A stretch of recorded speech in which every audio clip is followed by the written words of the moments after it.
The cafe was unusually crowded that evening. The air buzzed with conversations, laughter, and the clinking of cups. Yet, in the corner booth, the air was thick with tension.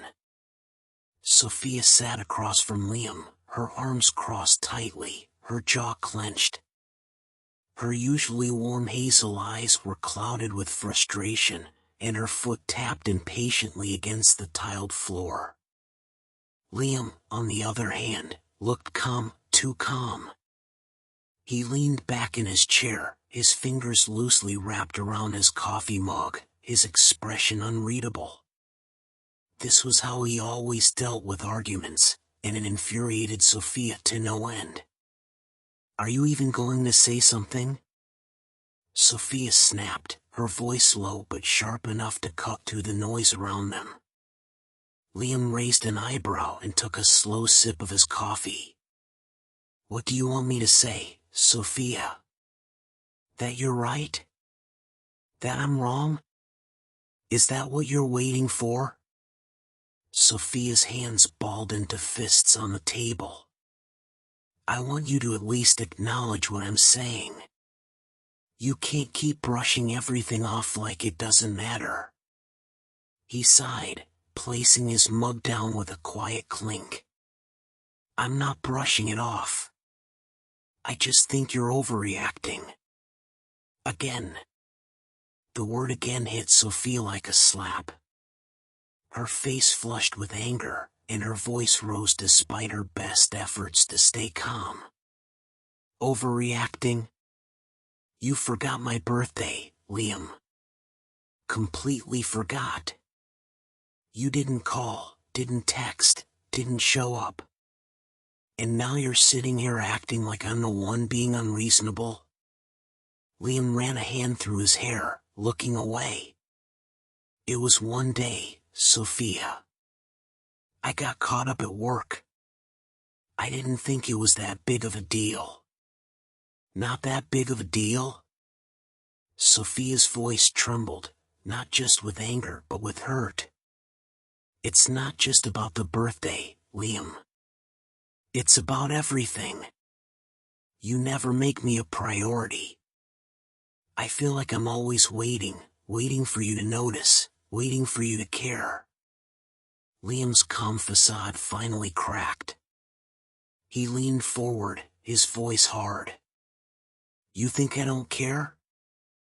I've been working my ass off to make sure we have a future.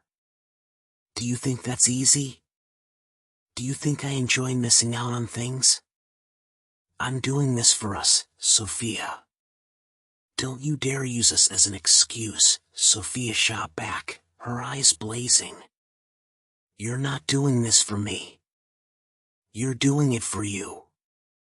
For your ambition, your goals. And there's nothing wrong with that, but at least be honest about it. Don't pretend like I'm the one asking for too much when all I want is your time." Liam opened his mouth to respond but then stopped. For the first time that evening, he looked genuinely uncertain. His fingers drummed against the table as if searching for the right words, but none came. Sophia shook her head, her voice softer now but no less firm. "I can't do this anymore, Liam. I can't keep being the one who cares more, who tries harder. Love shouldn't feel this one-sided." Liam's eyes widened slightly, and for a brief moment, Sophia thought she saw regret flicker across his face. But then his expression hardened again. "So that's it? You're just giving up?" "I'm not giving up," Sophia said, standing up and grabbing her back. "I'm choosing myself for once." She turned and walked out of the cafe, the cool evening air hitting her face as tears threatened to spill. Behind her, Liam didn't follow. He didn't call out. And as much as it hurt, Sophia knew she had made the right choice. The anger in her chest burned fiercely, but it wasn't just anger at Liam. It was anger at herself, for staying in a relationship where she felt invisible for so long. As she walked down the street, the weight of her decision began to lift. She wasn't just leaving Liam behind, she was leaving behind the version of herself that accepted less than she deserved. For the first time in months, Sophia felt free.